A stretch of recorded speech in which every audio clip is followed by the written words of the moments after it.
শাশুড়ি মা বলতেছে, বৌমা ঘরে তো কাঁঠালের বিচি আছে, তো কাঁঠালের বিচি দিয়ে আজকে জাল জাল করে ভর্তা করো না। তো আমি কি করছি, কতগুলা কাঁঠালের বিচি বাইর করি, ভালো করে একদম ধুয়ে পরিষ্কার করি, তারপরে একটু তানি পানি দিয়ে আমি সিদ্ধ বসাই দিছি। তারপরে এখানে আমি কি করছি, শুকনো মরিচ গুলো একটু তেলের মধ্যে টেলে নিছি। তারপরে এগুলো হচ্ছে মিচা শুটকি।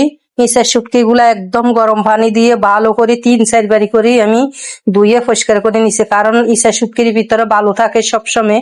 তো ইসা শুটকি গুলা কিন্তু ভালো মতন পরিষ্কার করে নিতে হবে। তো আমি তেলের মধ্যে একদম মুসমুসে করে ইসা শুটকি গুলো আমি বাজি করে নিছি। তাই তো ফাটার মধ্যে আমি প্রথমে কি করছি, কাঁঠালের বিচি গুলা একটু থেতল করে নিছি। তারপরে মরিচ গুলো একটু আমি বাড়ি নিব। ইসা শুটকি গুলো একদম মানে মেইন করে বাটবো না, যেন মানে দাঁতের নিচে পড়ে এমন ভাবে হালকা ভাবে আমি বাটবো। তো পেঁয়াজটা আমি একদম মানে হালকা থেতল করে নিছি। এগুলো আমি একটু মানে আবার তেলের মধ্যে আমি একটু মানে বাজি করে নিব। একটা পেঁয়াজ দিই, পেঁয়াজ যখন এগুলা যখন বাটা হয়ে যাবে, তো একটু তানি আমি তেল দিয়ে একটু পেঁয়াজ দিয়ে আমি আবারও তেলের মধ্যে একটু বাজি করে নিব। আসলে এইভাবে বাজি করে নিতে মানে খেলে অনেক ভালো লাগে, আর বাজি ছাড়াও মানে এমন অনেক মজা লাগে খেতে। তাই তো দেখুন, গরম ভাতের সাথে আমি ভর্তাগুলা নিয়েছি। একটু তানি লেবু নিছি, লেবু নিয়ে লেবু চিবি মেখে তারপরে এখন ভর্তা দিই।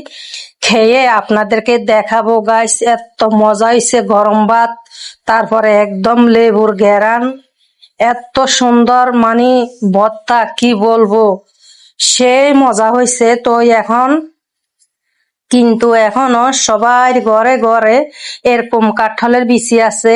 তো চাইলে আপনারা এরকম ধরনের ভর্তা করে খেতে পারেন। আসলে ভর্তা কিন্তু অনেকজনে অনেক রকমের ভর্তা বানায়। তো এরকম করে আপনারাও ভর্তা বানায় খেতে পারেন গরম গরম ভাতের সাথে, কিন্তু অনেক অনেক মজা লাগবে। আজকে শাশুড়ি মার অনুরোধে আজকে আমি এই ভর্তাটা করছি। আমার শাশুড়ি মাটা একদম তৃপ্তি সহকারে আজকে এই ভর্তা দিয়ে গরম গরম একদম ভাত খাইছে। বলতেছে, বৌমা অনেক অনেক মজা হয়েছে, অনেক দিন পর আজকে জাল জাল করি তো এই ভর্তা দিয়ে ভাত খাইছি। আসলে মানে সবসময় ভর্তা তো করা হয় না, হঠাৎ হঠাৎ করে ভর্তা করি। তো আজকে মানে সবাই একদম অনেক করতেছে, বলতেছে না ভর্তাগুলো অনেক অনেক মজা হয়েছে। তো আপনারা চাইলে এরকম করে ভর্তা করে আপনারা সবাই মিলে খেতে পারেন, কিন্তু ভর্তা পেলে আর কি মাছ মাংস আর কিছুই লাগে না। তো এরকম ধরনের আপনারা ভর্তা যদি পেতে চান, আপনারা আমার চ্যানেলটা সাবস্ক্রাইব করে দিবেন।